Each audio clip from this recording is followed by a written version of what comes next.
A very good morning, students. Today's our topic is meaning of Sat Karmas or Suddhi Kriyas. What is Suddhi Kriya? It is cleanliness of your body. It is cleanliness, outer cleanliness of our body, like we are taking bath and washing our clothes, everything. And internal cleaning, cleaning of internal organs, that is also part of cleanliness, and that is little bit difficult. Outer cleaning is quite easy, but internal cleaning is bit difficult. Our body is also like a machine. How machine required servicing and all, always cleanliness. We are having two-wheeler or four-wheeler, that also we go for cleanliness for their smooth functioning. Same way, our body also need cleanliness for smooth functioning. And those cleanliness, internal cleanliness, can be done by the different kriyas or satkarmas. Satkarmas means 6 kriyas we have to perform. Those kriyas clean our body internally. Those kriyas are neti, dhoti, basti, noli kriya, tratak, kapalbhati.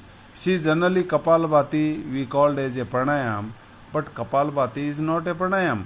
Kapalbhati is cleanliness of your respiratory tract and lungs. If any kind of deposition of cough and all or bronchitis is there in your respiratory tract, that will be cleaned by the help of Kapalbhati. Same way, neti or jal neti, that in figure also it is given that individual is taking water through one nose and taking out through other nose.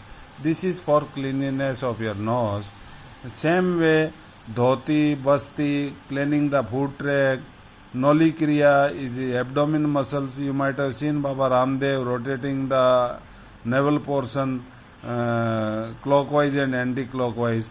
Tratak is there. To this we have practiced in meditation during assembly also.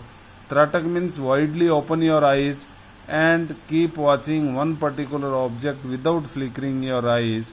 That is cleanliness of your eyes. Water will be coming out and all dirt deposited around, that will be cleaned. These are the meaning of Satkarmas or Suddhi Kriyas. Now further to this, yoga, few asanas are given.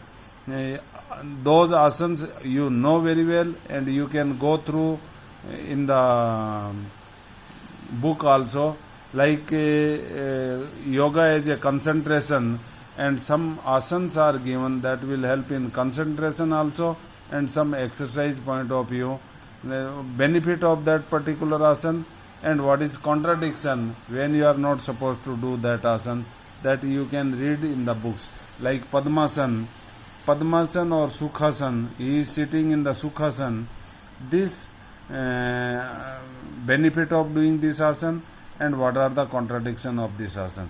These are the things you go through your own, and further we will be studying next lecture after the asanas. Thank you. Have a healthy day.